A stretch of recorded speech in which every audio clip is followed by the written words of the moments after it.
community responds.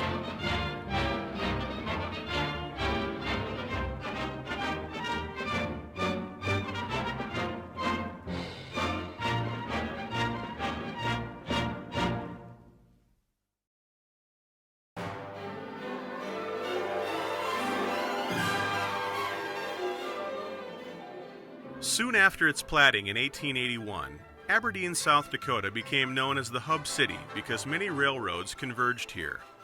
People traveling by rail in the upper United States often ended up passing through our growing city.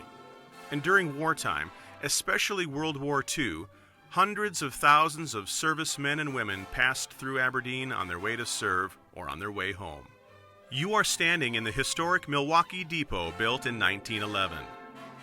The railroad still utilizes portions of this depot, however much of the structure has been preserved to serve as a reminder of Aberdeen's railroad roots, but also as a reminder of the spirited generosity shown to our service people during World War II. At the height of World War II, Aberdeen felt a need to reach out to the troops who started passing through town by the thousands.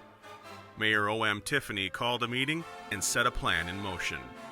On August 19, 1943, the Chicago, Milwaukee, St. Paul, and Pacific Railroad donated space in this building so that the USO and the Red Cross could establish a canteen to feed the troops. It was called the Aberdeen Railway Station Canteen, and on the onset, served the typical fare of coffee, sandwiches, donuts, pie, milk, and pop. But soon after it opened, servicemen were buzzing about a special treat they had while passing through Aberdeen. What was this special treat?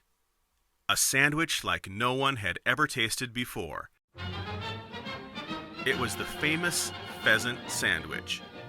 Concocted from a not-so-secret recipe, this sandwich defined Aberdeen and made our town known for incredible generosity and hospitality. The troops raved about it all over the world.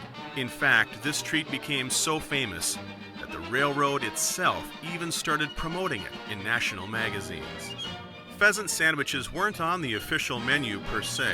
However, when the word went out for the need for donated items to serve the troops, area farmers responded with pheasants. A chicken salad-style recipe was created, and history was made. Due to the buzz, the demand and need for more pheasants skyrocketed. Special hunts were organized to harvest even more birds, and thankfully the game wardens looked the other way. The railroads cooperated by transporting the birds from across the region. At one time, over 1,000 birds were stored in a local locker. They tried to ration the birds so supply could be consistent. However, in a peak month of December 1943, the canteen fed on average 500 service people per day. On one of those days, a record-setting 1,500 people were served. The canteen was operated by volunteers who typically worked 24-hour shifts.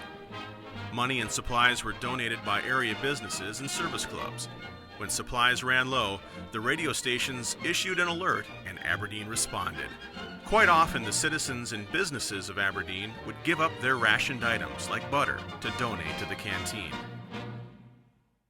Aberdeen's central location within the U.S. couldn't have been further from any wartime activity. But one look at this depot in the mid-1940s suggests that Aberdeen was a major transport hub for our troops.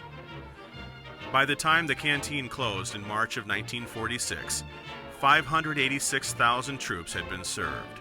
This exhibit attempts to replicate what it may have looked like during the days of preparing the pheasant sandwich of the 1940s.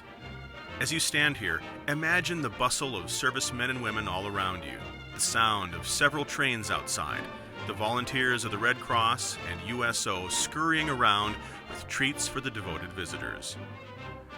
Due to a very big heart and a great idea, our region of South Dakota will be known forever as the pheasant capital of the world and the home of the pheasant sandwich.